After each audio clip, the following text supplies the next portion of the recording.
टहरौली में बसोर समाज में आक्रोश, संख्या बल के बावजूद नहीं मिल रही भागीदारी।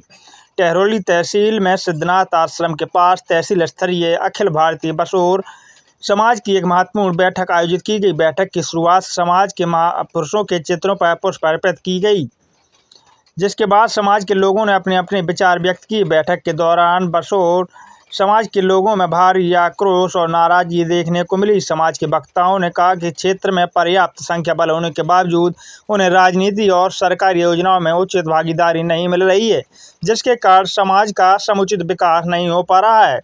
प्रदेश अध्यक्ष इंजीनियर प्रदीप वर्मा ने कहा कि मुख्यमंत्री आवास योजना ग्रामीण के अंतर्गत बसोर समाज को पात्र श्रेणी में रखा गया है, लेकिन कुछ लोगों द्वारा जबरन समाज के लोगों को जाति परिवर्तन कराकर उनकी संख्या कम करने का प्रयास किया जा रहा है। आज आप लोग यहाँ एकजुट हुए हैं समाज उत्थान के लिए। क्या बिंदु है, क्या प्रयास किए जा रहे हैं और क्या बदलाव करेंगे अपने समाज के लिए? सर्वप्रथम तो आप सभी पत्रकार बंधुओं का धन्यवाद कि आप जो हमारी आवाज़ चैनल के माध्यम से जन जन तक पहुंचाने में अपना अपार सहयोग कर रहे हैं। आज सबसे बड़ा विषय ये है कि हम लोग बरार बसोर जाति के लोग प्रत्येक माह में मासिक बैठक का आयोजन करते हैं, जिसमें सामाजिक आर्थिक सशक्तिकरण, राजनीतिक एवं समाज से संबंधित समस्याओं के निराकरण हेतु विशेष मुद्दों पर अपनी बात करते हैं। तो इसी उपलक्ष्य में आज हम सब लोग इकट्ठे हुए हैं। आज जो बैठक हुई है उसमें आप समाज के द्वारा क्या बिंदुओं पर चर्चा की गई है? देखिए, अभी वर्तमान में हमारी समाज की जो संख्या है वो बुंदेलखंड में लाखों की संख्या में है। क्योंकि इस समय एक बहुत बड़ा हम लोगों के ऊपर ये समझ लीजिए कि संकट है कि जो समाज में कुछ ऐसे लोग हैं जो समाज को जाति परिवर्तन करके लाखों की संख्या का पतन कर रहे हैं, बसोर और बरार समाज के हक अधिकार पर डाका डाल रहे हैं। तो ये सबसे बड़ा विषय था, इसी को लेके आज हम सब लोग इकट्ठे हुए हैं कि इसकी सरकार से हम मांग करते हैं कि ऐसा क्या रहा कि आपको ऐसा लग रहा है कि हमारी समाज को जाति परिवर्तन कराया जा रहा है? देखिए, सरकार द्वारा जो संवैधानिक अधिकार है हमें या जाति प्रमाण पत्र जो हमारे बनाए जाते हैं, वो जब से देश आज़ाद हुआ है, संविधान लागू हुआ है, तो हमें बसोर जाति के नाम से प्रमाण पत्र मिला है। क्योंकि यहाँ लाखों की संख्या में होने के बावजूद फिर इसके बाद में कुछ लोग जाति परिवर्तन करके धानों के नाम से जाति प्रमाण पत्र बनवाने लगे हैं। तो ये हमारी संख्या का संख्यात्मक हनन है। ऐसा आपको किस क्षेत्र में दिखाई दिया कि जो हमारी समाज है उसे धानों नाम से जाना जाने लगा है? देखिए, बुंदेलखंड के विभिन्न जिले हैं।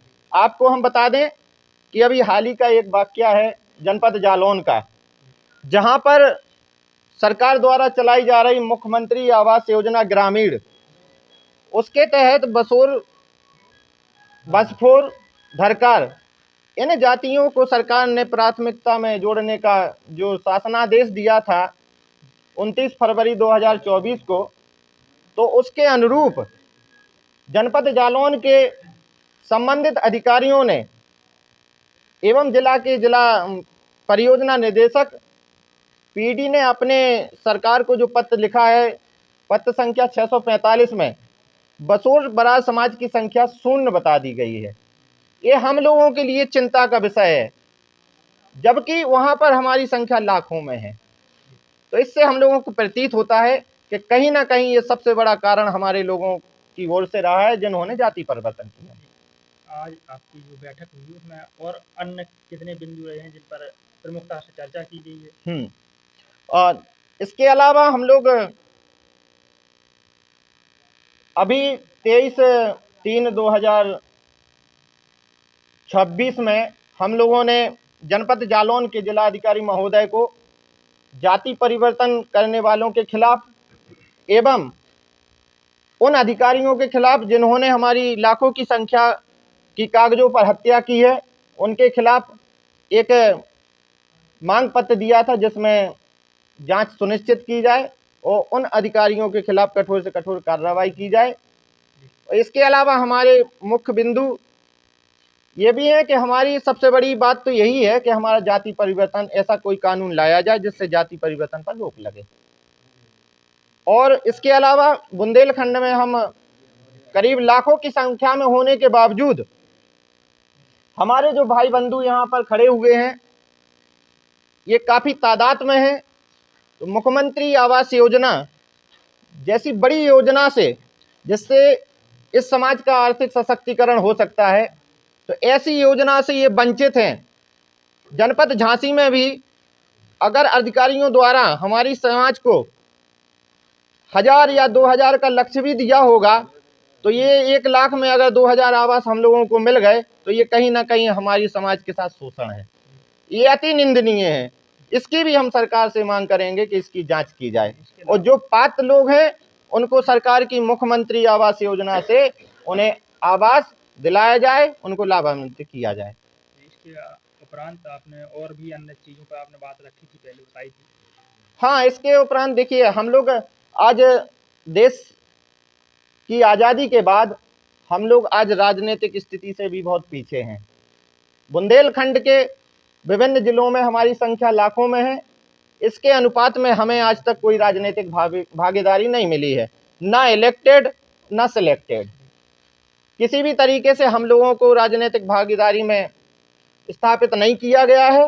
तो मैं सरकार से एवं राजनीतिक अन्य दलों से भी अपेक्षा करूंगा, आशा करूंगा कि आप इस समाज को राजनीतिक भागीदारी की प्राथमिकता में सम्मिलित करें। और अन्य ये सबसे बड़ा मुद्दा तो हमारा ये है कि अभी हमारी जो समाज है, 4-5 चीज़ें बताई थी, 4-5 बातों पर आपने अपनी बातें रखी हैं, समाज को बताई हैं।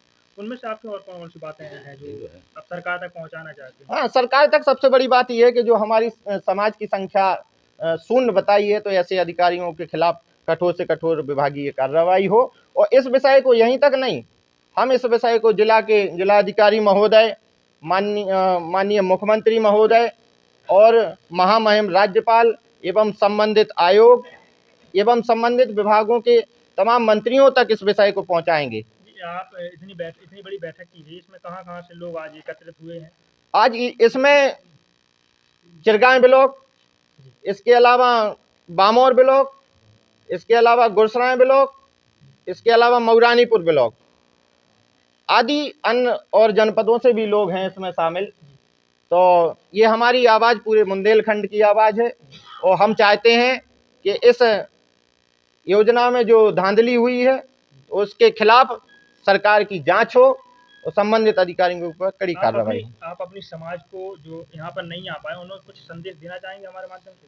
आपके चैनल के माध्यम से हम स्वजातीय बंधुओं से आग्रह करना चाहेंगे कि आप मुख्यमंत्री आवास योजना से जो लोग वंचित रह गए हैं, तो अभी हम लोग फिर सरकार से मांग करेंगे कि वंचित लोगों के लिए लक्ष्य सुनिश्चित किया जाए एवं उन तक इस योजना का लाभ पहुंचाने में सरकार अपनी अहम भूमिका निभाए।